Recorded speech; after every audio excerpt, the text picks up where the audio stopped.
अभी हमारे साथ एक ऐसे पीड़िता महिला है जिनका नाम है गायत्री यादव, और वो काफ़ी दिनों से ये विवाद चलते आ रहा है, ये कोर्ट तक मामला पहुंच गया है, मगर अभी तक इनको इंसाफ नहीं मिला है। हम आइए इनकी कहानी इन्हीं की जुबानी जानते हैं। क्या हुआ अभी तक आपका मामला सलटा नहीं? अब क्या हुआ देख रहे हैं, कुछ भी नहीं सलटा है। कोर्ट केस पेंडिंग है कोर्ट में। मैं 3 साल से चिल्ला रही हूँ। एफआईआर होने के बाद भी ये आराम से बैठे, इनके खिलाफ कोई कार्रवाई नहीं हो हम रही चाहते है। हैं जो गुलाब यादव और संजीव क्या नाम बताया आप? संजीव हंस। संजीव हंस हाँ। पे जो एलिगेशन आप लगा रहे हाँ। हैं, ये कब का मामला है? कब आपके साथ ये घटना घटी थी? ये 2016 का मामला है। 2016 में गुलाब यादव ने गन पॉइंट पर रेप किया। इसके बाद जब मैं उस समय जाने लगी। अच्छा, गुलाब यादव से आपकी संपर्क कैसे बने? गुलाब यादव को मैं वैसे नहीं जानती थी पहले से। मेरा एक कलीग था, भारती, शिवनंदन भारती नाम है उसका, हाई कोर्ट का। वो मेरे जिनके मैं जूनियर थी पहले, उनका चैम्बर वो ज्वाइन किया था। उनके थ्रू ही वो इलेक्शन पिटीशन का उनका केस लड़ रहा था। उसी के थ्रू उनकी पहचान हुई हमारी। गुलाब यादव ने अपने आवास पे हमको बुलाया कि रिज्यूम लेकर के आइए, मैं आपको महिला राज्य आयोग में मेंबर बना दूंगा। नौकरी का नौकरी का लालच नहीं, राज्य महिला आयोग जो होता है उसमें मेंबर के लिए। ठीक है। और इस वहाँ जाने के बाद उसने गन पॉइंट पे मेरे साथ रेप किया। जब मैं थाने जाने लगी एफआईआर करने के लिए, तो उसने नौकरों को बुला करके सिंदूर लगाया, आश्वासन दिया कि मैं 6 महीने में या साल भर के अंदर उस अपनी फर्स्ट वाइफ को डिवोर्स दे करके आपसे लीगली शादी करूंगा। और इसके बाद वो मेरा शोषण शुरू कर दिया। वो मुझे अलग अलग होटलों में बुलाता, कभी दिल्ली, कभी मुंबई, कभी पुणे, और वहाँ उनके साथ संजीव हंस। ये सिलसिला कितने सालों तक चलती रही? 16, 17, 18, 2018 में मेरे बच्चे का जन्म है। इसके बाद मैं उन लोगों गुलाब यादव ने कई कॉल भी किया, मैं नहीं मिली। संजीव हंस से आपकी मुलाकात कैसे हो गई? जब गुलाब यादव से आपकी मुलाकात थी तो संजीव यादव से मुलाकात कब हुई? संजीव हंस से मुलाकात पुणे में हुई, क्योंकि गुलाब यादव ने मुझे बुलाया फ़ोन करके कि मेरी फैमिली पुणे में रहती है, मैं अपनी फैमिली से डिवोर्स ले लिया हूँ और तुम पुणे आओ, मैं यहाँ सिविल मतलब कोर्ट में रजिस्टर्ड मैरिज करूँगा यहाँ। जब मैं वहाँ गई तो वहाँ इन्होंने होटल वेस्टिन था, तो संजीव हंस से मुलाकात करवाया। वहाँ खाने पीने की चीज़ों में नशीली चीज़ मिलाकर इन दोनों ने मेरे साथ बलात्कार किया, गैंग रेप किया। उसका वीडियो बनाया गुलाब यादव ने, और उस वीडियो से मुझे ब्लैकमेल कर करके बार बार। तो आपने तो गैंग रेप का ये आरोप लगा रही है, बड़ी आरोप लगा रही है। बड़ी गैंग रेप, अगर आप एक से ज़्यादा लोग आपके साथ ज़बरदस्ती करते हैं तो वो गैंग रेप ही होता है। ऐसा कुछ एविडेंस है उन लोगों के प्रति आपके पास? उनके वॉइस रिकॉर्डिंग है गुलाब यादव का, संजीव हंस का। और इसके बाद जब मैं प्रेग्नेंट हो गई, मैं हॉस्पिटल में थी, मैं गुलाब यादव को बुलाई। वो बोला मेरा बच्चा नहीं है, मैं फैमिली प्लानिंग करवाया हूँ, ये संजीव हंस का बच्चा है। इस वजह से मेरे बच्चे का आज तक आधार कार्ड नहीं जमा हुआ हॉस्पिटल में, आज तक बर्थ सर्टिफिकेट नहीं बना। और डीएनए टेस्ट की मांग के लिए मैं हाई कोर्ट में केस फाइल की हूँ, तो हमको धमकी देता है कि मैं सब मैनेज कर लूँगा, मेरे पास इतना पैसा है। संजीव हंस की बात बता रहे हैं कि मैं सारा मैनेज कर लूँगा, मैं तुम्हारा बच्चे का डीएनए टेस्ट तो मैं प्रूफ होने ही नहीं दूँगा। अभी आपने प्रेस कॉन्फ्रेंस में कहा कि हमारे बच्चे का एडमिशन नहीं हो रहा है। हाँ, एडमिशन नहीं हो रहा है। क्यों नहीं हो रहा है बच्चे का एडमिशन? फादर नेम नहीं मिला, इसका बर्थ सर्टिफिकेट नहीं मिला। आज किसी भी स्कूल में आप एडमिशन कराने जाएंगे, वो बर्थ सर्टिफिकेट मांगते हैं, बर्थ सर्टिफिकेट तो इसका बना नहीं। आपने प्रेस कॉन्फ्रेंस में आपने बिहार सरकार पर भी काफ़ी गंभीर आरोप लगाए।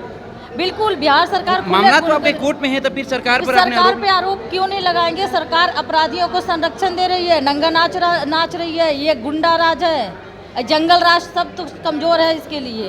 ये रावण राज से भी बड़ा गंदा राज है। ये बोलते हैं भाजपा बचाओ, ये बोलते हैं इनके सुप्रीमो आरजेडी के, भाजपा हटाओ देश बचाओ, आरजेडी हटाओ, ये बिना पेंदे के लोटे की सरकार हटाओ, बिहार बचाओ। नहीं तो बिहार के बेटियां इसी तरह से रेप से पीड़ित होकर के दहेज हत्या में ऐसी मारी जाएंगी, कोई आवाज़ नहीं सुनेगा, नहीं कोई सुन रहा है। लगता नहीं, 100% संजीव हंस है। संजीव हंस एफआईआर करने के बाद गुलाब ने मुझे आज तक कॉल नहीं किया। जब से मैंने 2021 में एफआईआर केस फाइल किया था, 22 का शायद ऑर्डर है हाई कोर्ट का, जनवरी 22 का।